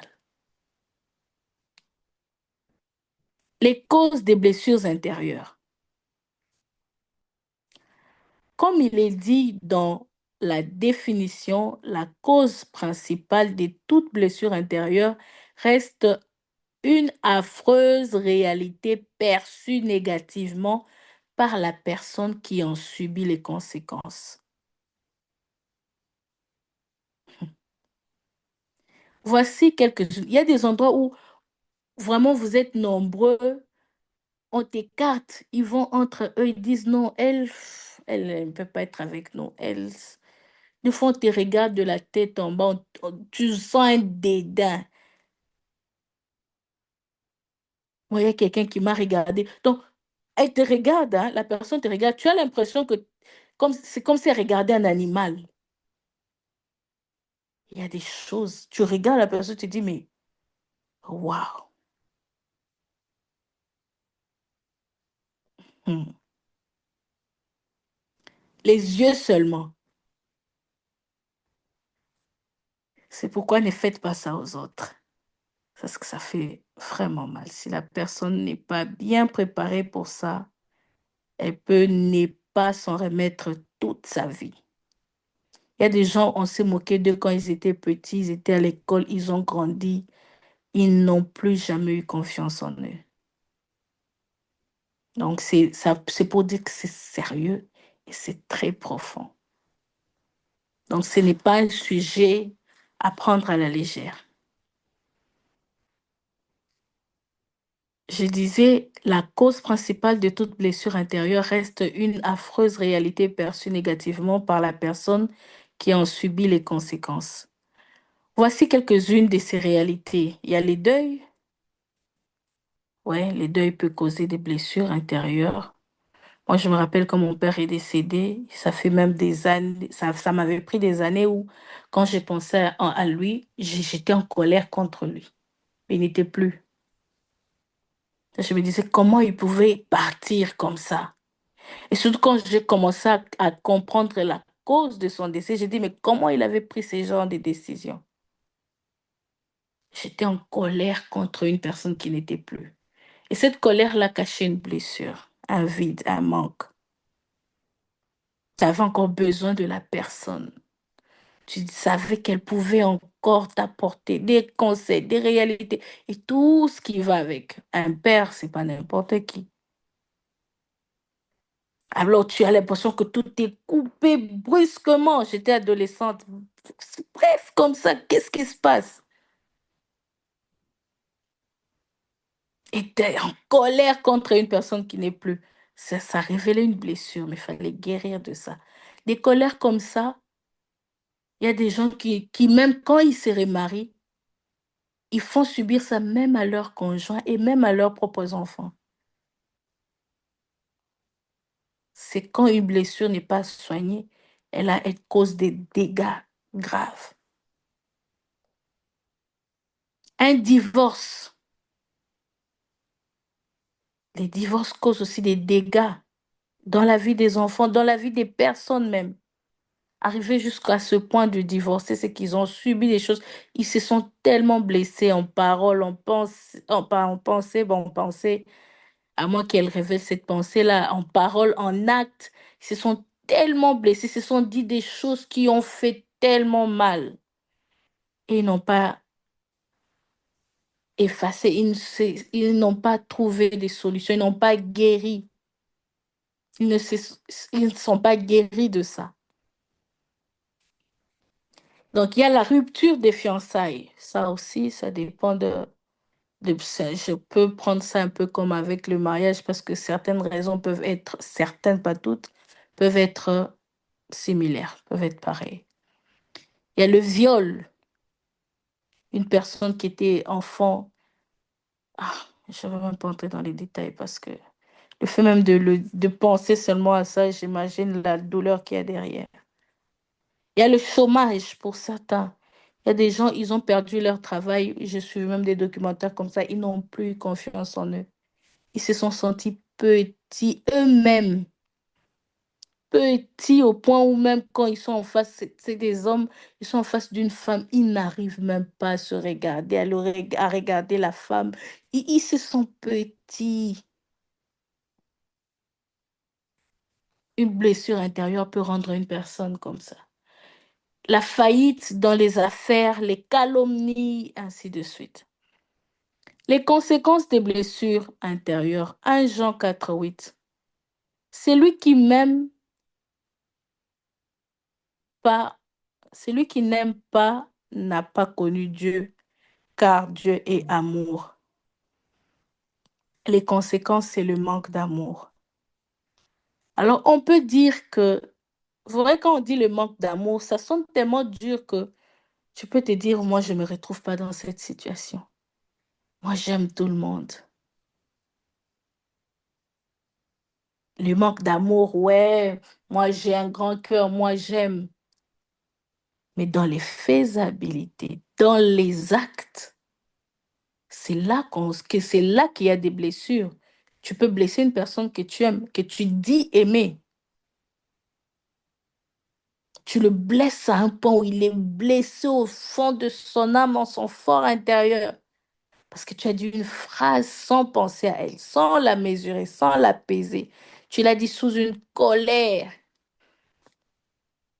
Et la personne n'étant pas préparée, elle la reçoit tellement mal que ça ne sort plus de son cerveau. Ça ne sort plus de sa tête. Mais tu as dit que tu l'aimais. C'est ça aussi.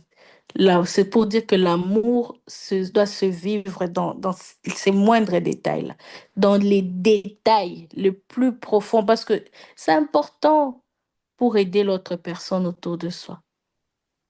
Parce que quand elle est blessée, ta même phrase, tu peux essayer de l'arranger plusieurs fois, tu ne sauras pas la guérir de ça. Il faut que cette personne reçoive une autre force qui vient de Dieu pour sortir. L'homme a été créé pour aimer et pour être aimé. Ainsi donc, l'amour propre guide le comportement de l'homme. Toute atteinte portée contre son amour propre provoque une réaction. Et cette réaction va dicter le comportement qui se développera en quelques traits caractéristiques. Donc, une personne qui subit ces choses-là va le manifester autrement, il va développer quelque chose en elle qui sera encore pire même que que ce qu'on lui avait dit ou ce qu'on lui avait fait. Donc, il y a le rejet, des caractéristiques comme le rejet, la révolte. Donc, cette personne commence à rejeter tout le monde. I don't care, it's not my business. Donc, elle est ailleurs, elle n'est pas dedans, vous faites ce que vous faites. Elle n'a plus ce cœur de compassion. Elle n'a plus, elle a perdu, elle a tellement été blessée qu'elle ne sait pas donner l'amour. Et il y a des personnes comme ça, des épouses, des maris comme ça. Elle ne sait pas aimer son conjoint. Elle ne sait même pas comment aimer parce que pour elle, c'est autre chose. Pour lui, c'est l'amour. Ah, c'est plus dans sa tête. Donc, comment vivre avec une personne comme ça? Là, c'est encore un autre sujet, mais on est encore ici. Donc, la personne a tellement le rejet. Elle rejette tout le monde parce qu'elle-même, on l'a tellement rejetée on l'a tellement blessée que ça lui fait rien. Elle peut te voir pleurer et te faire mal là, tu as mal. Elle n'a aucune compassion. Tu sens même pas qu'elle a pitié, tu sens même pas. Tu l'as tellement blessée, donc tu sens que la personne souffre de ce que tu lui as fait, mais tu es tellement dans ce monde-là que le rejet qui est rempli en toi, quand je dis toi, vous comprenez, je ne cible personne. Le rejet qui est rempli, ça fait que ça rend une personne insensible à la douleur de l'autre, insensible aux problèmes de l'autre, parce qu'elle ne connaît pas c'est quoi l'amour. Il y a d'autres qui ont la révolte. Il y a d'autres qui ont la psychopathie. Ah, ça alors, c'est autre chose, ça. Il y a la psychopathie. Il y a la paranoïa. La paranoïa. Une personne parano, donc elle est dans ces choses. Il y a la dépression mentale, il y a l'angoisse. Parlons de rejet. Il se traduit par un comportement hostile à l'environnement social. Se sentant mal aimé, le rejeté trouve son salut dans la solitude. Dans la solitude. Un enfant peut être blessé dès le sein de sa mère. Vous imaginez, un enfant peut être blessé dès le sein de sa mère. L'enfant est encore fœtus, est encore dans le ventre. Mais tout ce que la mère vit, tout ce que la mère subit, l'enfant ressent ça. C'est pourquoi même aux femmes enceintes, on parle. Entoure-toi bien.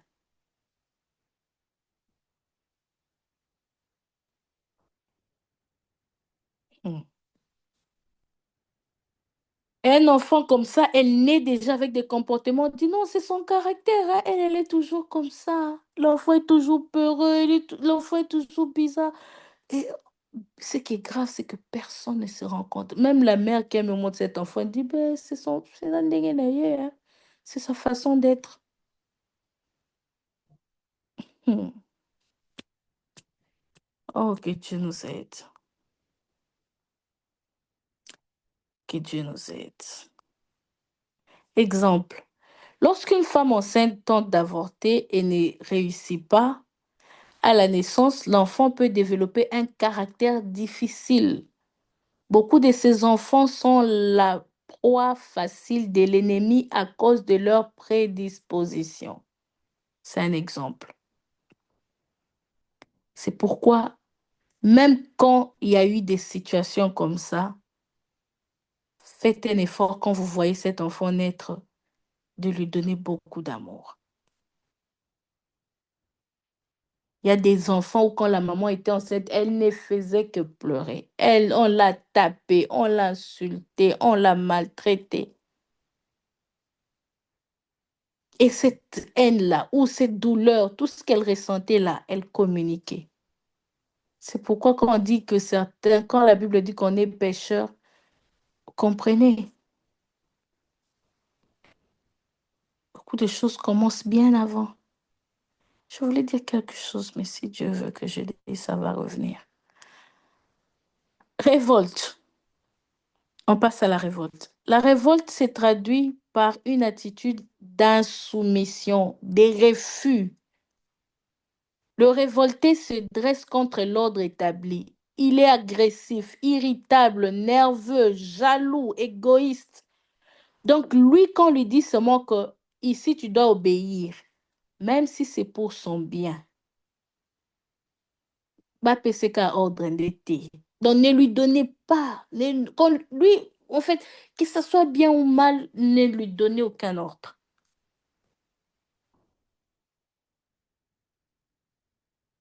Pas d'ordre. Il y a des gens comme ça.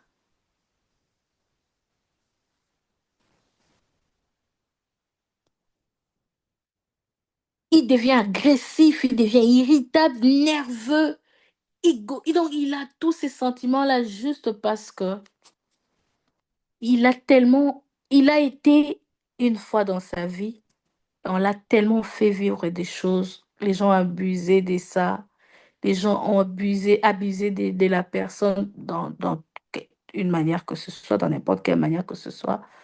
Et cette personne a développé cette révolte-là. Elle n'accepte rien qui vient de l'autre. On n'a pas de leçons à lui donner, on n'a rien à lui dire. Elle, non, elle connaît tout. Comme dans les cas de rejet, l'exemple que je pouvais donner, c'est que la personne rejette tout le monde. Je pense que j'ai même parlé de ce jeu, j'ai déjà donné un exemple. Tout, elle rejette. Non, non, elle préfère rester seule. La révolte, maintenant, c'est elle n'entend personne. Tu n'as rien à lui dire, tu n'as aucune leçon à lui donner. Donc, lui, c'est lui. C'est un problème qui venait de longtemps. Il y avait des blessures à l'intérieur. La psychopathie, ça, hmm, c'est une déficience mentale constitutionnelle caractérisée essentiellement par l'impulsivité, l'instabilité, l'incapacité d'adaptation au milieu menant à des conduites antisociales, excusez-moi, menant à des conduites antisociales, violence, nervosité, querelle, récidivisme. Alors, ce sont des personnes, déjà quand on dit un psychopathe, vous savez, même dans des films et tout ça. Je vais d'entrer dans les détails, sinon je risque de donner, de citer des mots très, qui passent pas bien dans les oreilles, mais les psychopathes, moi je pense que c'est même les plus dangereux. Les plus dangereux. Parce que une personne qui se révolte, c'est encore pour lui, quoi. Une personne qui rejette, ça fait un peu mal, mais au moins, il n'y a pas de violence vraiment. Voilà, par rapport au psychopathe, il peut aller trop loin. Trop, trop loin. Le psychopathe va trop loin.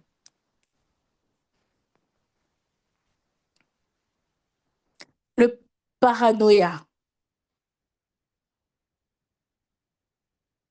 Un paranoïaque se caractérise par la surestimation pathologique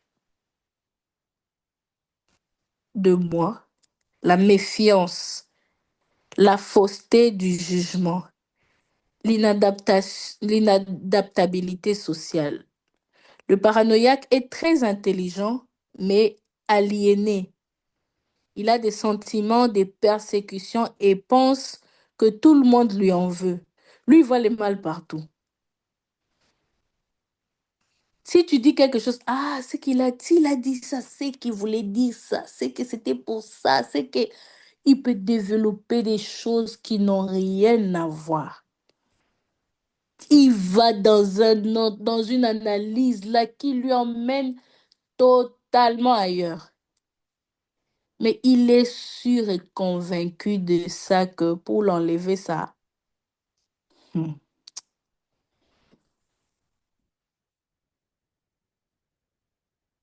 Alors, il a des sentiments, des persécutions et pense que tout le monde lui en veut. Personne ne l'aime, tout le monde a toujours un problème avec lui. Donc, le paranoïa, c'est tout ça. Tous ces signes, violence, orgueil, nervosité, sont exagérés chez lui.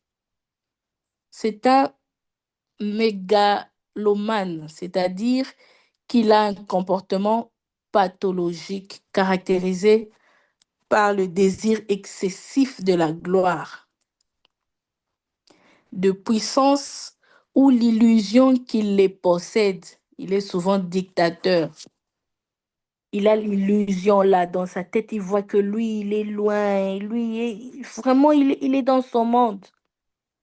Vous voyez ce que les blessures intérieures peuvent causer dans la personne, dans une personne. La dépression mentale. Un dépressif manque de puissance. Il est fatigué physiquement et mentalement. Il y a une lenteur, il y a une lenteur dans sa pensée. Il manque de joie et son visage est triste. Généralement, il n'a pas d'appétit et se sent coupable et indigne. Il a des idées de suicide qu'il considère comme le chemin des libérations. L'angoisse.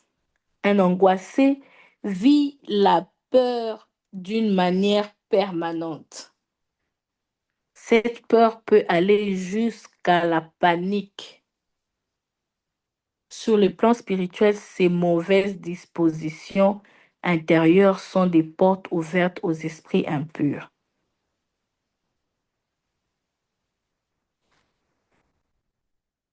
Vous comprenez l'angoisse? Hmm. Quand on parle de l'angoisse, c'est une peur, mais une peur à un niveau grave, exagéré,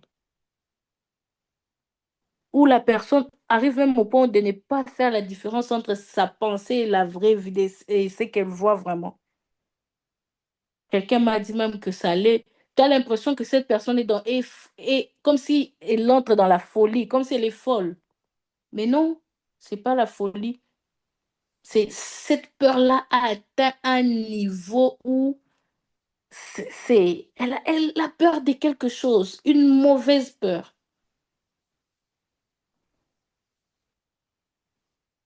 D'une manière permanente. Elle a toujours l'impression qu'il y a quelque chose va lui arriver à tout moment. Elle a maintenant peur de ce qu'elle n'a pas encore vu. Vivre dans ça, c'est grave, c'est une prison, ça.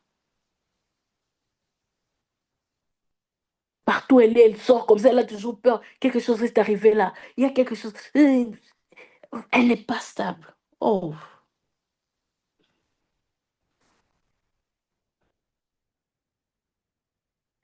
Les traitements des blessures intérieures. Là, on a cité que quelques-uns, mais il y en a beaucoup. Passons au traitement.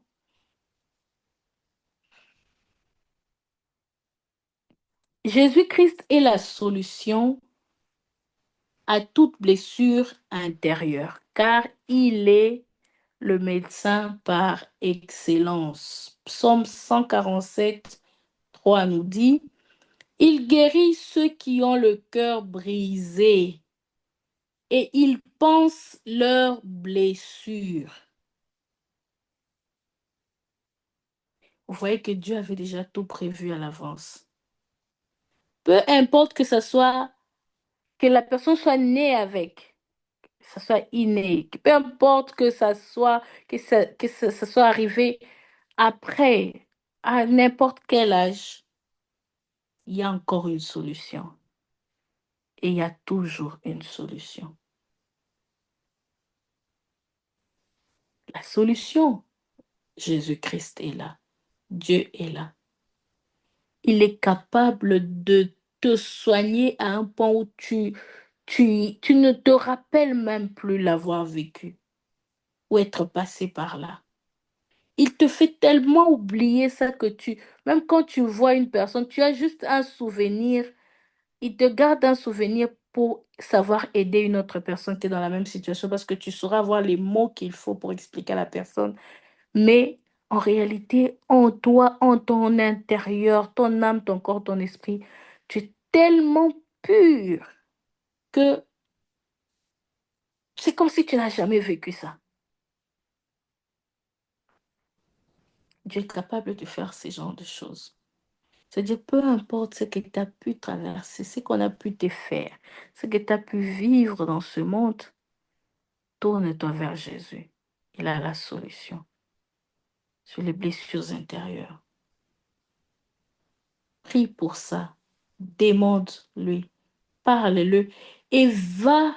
J'aime quand un autre pasteur qui le dit. Donc, même les psychologues font cet exercice-là quand ils veulent amener une personne à sortir de ces genres de situations.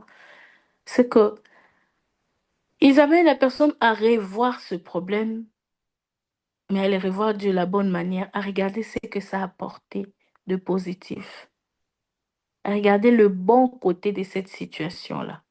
N'est pas dit, je ne veux même pas penser à ça parce que ça me fait mal. Non. Pense à ça dans le bon. C'est vrai que si tu sens vraiment que ça te met dans un état là, tu peux demander l'aide, tu peux prier pour demander à un serviteur de Dieu. Mais c'est qu'on dit que la personne prie et rentre dans cette situation-là, mais avec l'œil de Dieu, avec l'œil de la parole de Dieu. C'est comme ça que tu vas bien effacer ce mauvais souvenir. Je prends un exemple. Une personne qui a été insultée toute sa vie. On a dit qu'elle ne va rien faire, elle n'est pas importante. Elle se dit, elle prend d'abord cette information-là comme son carburant. Elle utilise ça en force, dans le sens où elle dit, ah, comme on a dit que moi, je ne veux rien faire.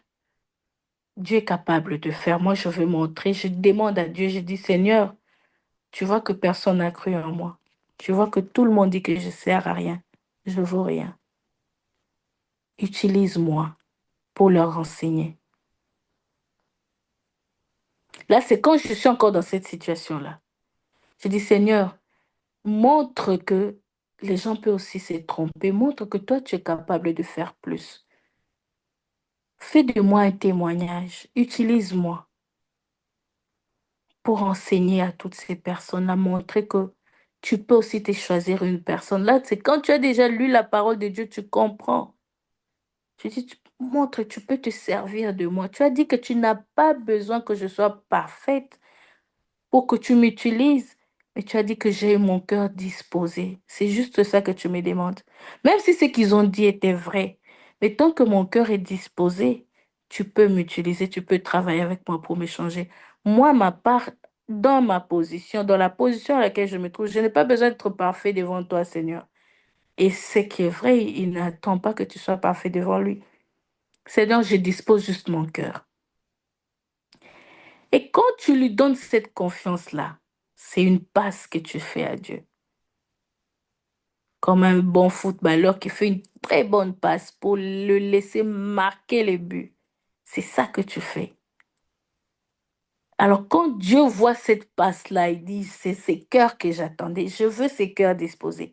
Il va le faire dans ta vie. Mais quand il le fait, tu le vois, mais tu sens que tu as encore des blessures, déjà tu auras fait un pas parce que tu ne seras plus dans cette même situation. Tu peux garder quand je dis tu peux, je dis que après cette prière, tu peux sentir qu'il y a encore peut-être des choses et Dieu, à sa manière, il peut aussi faire que même avant que tu aies des solutions, avant que qu'il t'utilise, il te guérit déjà directement. Mais après aussi, c'est que quand tu vas devenir cette personne-là, que tu as demandé à Dieu, il va t'utiliser parce qu'il va le faire. De son côté, déjà, je suis sûre à 100% qu'il ne va pas te mentir. Il attend seulement que tu disposes ton cœur. Et quand il va le faire, tu vas rentrer dans cette pensée-là. Quand je dis rentrer dans la pensée, dans le sens, pardon, que tu revois un peu ce moment-là où on t'humiliait. Le jour où tu vas changer, où Dieu va accomplir cette bénédiction, ce miracle dans ta vie, quand tu vas les rendre visite aux mêmes personnes, tu vas voir leur réaction. Ils vont tellement te respecter, ils auront tellement un autre langage que ta guérison sera là. Tu vas te dire, Seigneur, merci parce que tu m'as fait passer par là, parce que c'est ce chemin-là qui m'a amené à être ce que je suis aujourd'hui. Parce que c'est parce que j'avais ces douleurs-là que j'ai fait cette prière-là. Et c'est cette prière, quand tu as exaucé ma prière, je suis devenue celle que je suis. Et quand je rentre vers les mêmes personnes, je peux même leur dire merci, hein. Merci parce que c'est grâce à vous que je suis devenue comme ça. Je vais leur dire merci. Ou même, bon, je n'ai pas besoin, je ne suis pas obligée, bien sûr. Mais même quand je serai là, quand je verrai leur langage qui va changer, quand je verrai le respect, quand tu verras, certains ne vont même pas te dire en face, là où ils t'ont rejeté, là où ils t'invitaient pas, c'est là qu'ils vont commencer à chercher que tu sois toujours là.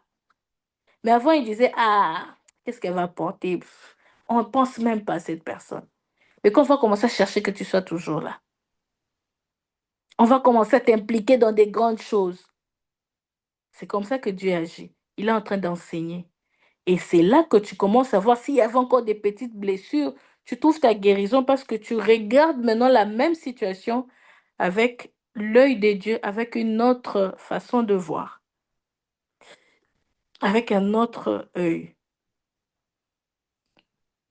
Et tu es traité de cette blessure. J'ai pris ça comme exemple.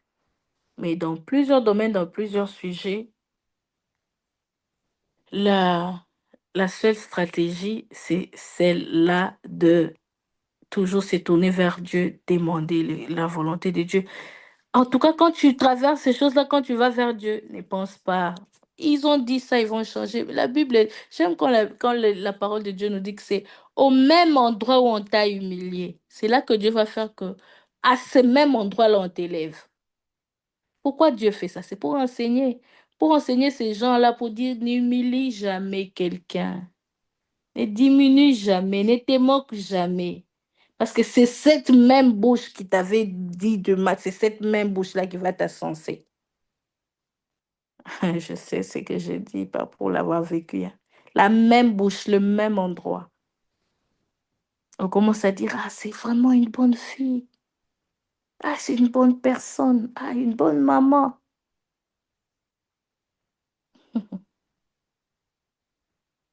C'est Dieu qui donne un cœur nouveau capable d'aimer et de pardonner. Ézéchiel 36, 26 à 27. Je lis rapidement.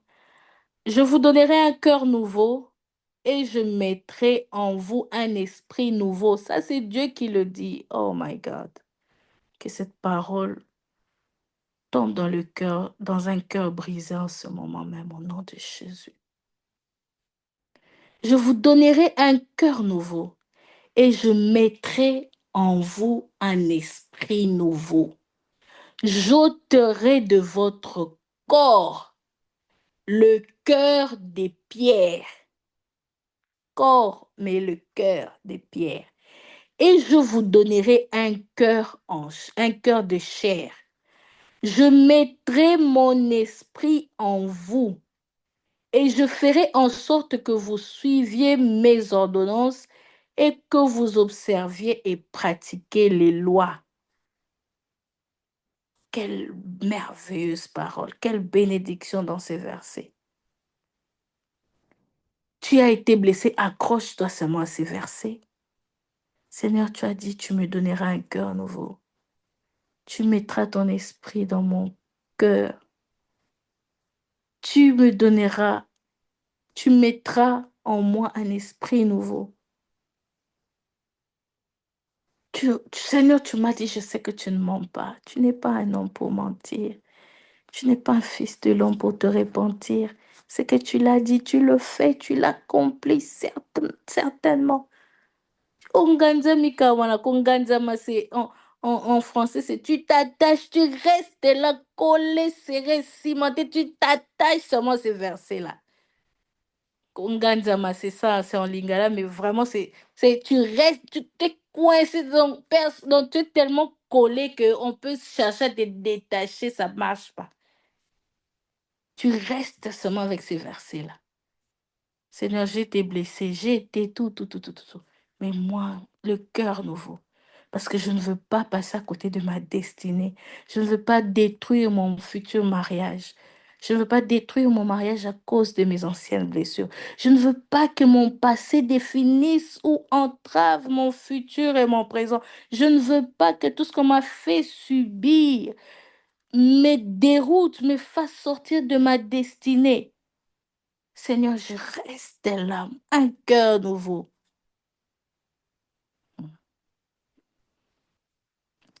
2 Timothée 1,7, car, euh, avant de lire 2 Timothée, l'Esprit de Dieu donne la force aux déprimés et répand dans nos cœurs l'amour céleste. Il donne la force aux déprimés et répand dans nos cœurs l'amour céleste, l'amour surnaturel. En fait, ce que j'aime, il me reste 2, 3 lignes, on va bientôt finir. Donnez-moi juste quelques minutes.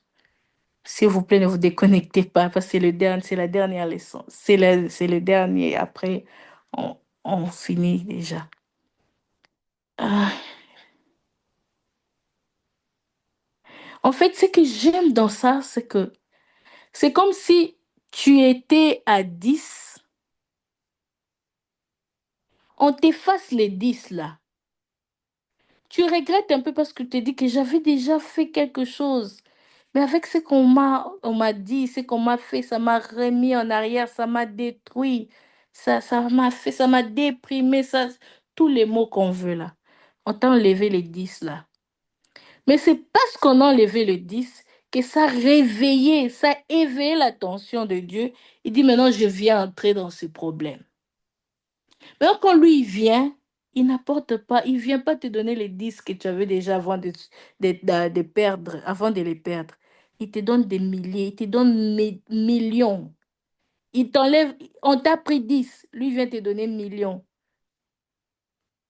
Il vient te donner 1 100, donc plus. En même temps, c'est comme si tu es un peu content d'avoir subi ça, parce que si tu n'avais pas subi ça, tu allais garder tes 10 là. Mais comme on t'a volé ces 10 là, lui vient maintenant te donner plus. En fait, c'est toi qui bénéficies, c'est toi qui as gagné. Parce que tu as tiré l'attention de Dieu dans un sujet où si tu n'avais pas traversé ces problèmes-là, tu n'allais pas avoir cette attention-là dans ces domaines-là. C'est pourquoi vous allez voir que les gens qui ont le plus, qui ont été blessés, qui ont beaucoup souffert dans leur vie, qui ont eu tellement de problèmes, ce sont ceux qui deviennent grands. Quand ils prennent des bonnes décisions dans leur vie, en tout cas, tu les envies, quoi.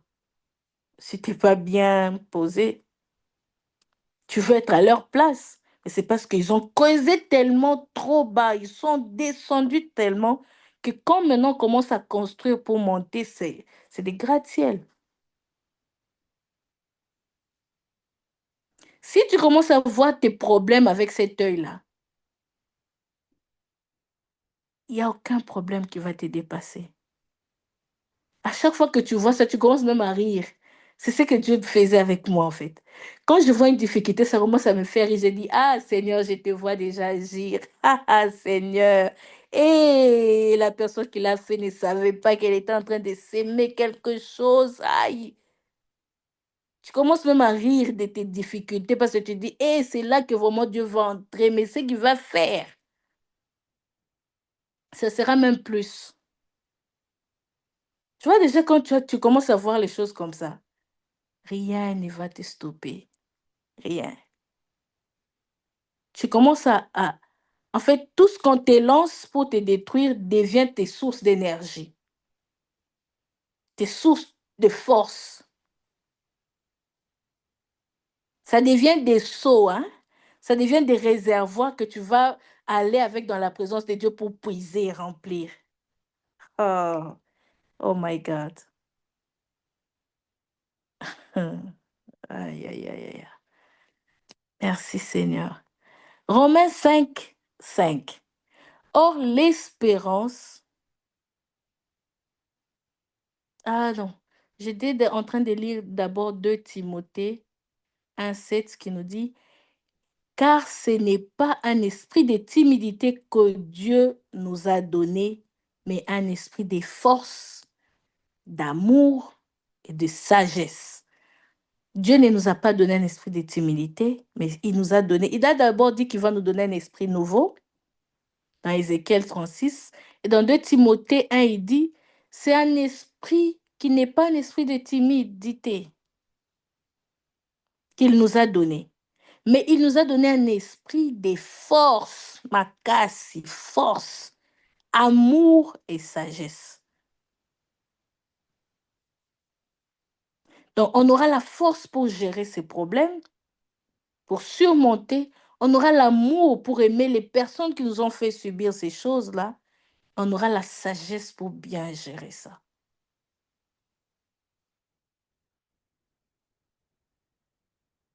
Romains 5, 5, or l'espérance ne trompe point, parce que l'amour de Dieu est répandu dans nos cœurs par le Saint-Esprit qui nous a été donné. L'amour de Dieu répandu dans nos cœurs par le Saint-Esprit qui nous a été donné. C'est pas par les problèmes qu'on a vécu, c'est par le Saint-Esprit que l'amour de Dieu répandu dans nos cœurs. L'amour qui doit animer nos cœurs ne doit pas venir des problèmes ou des hommes.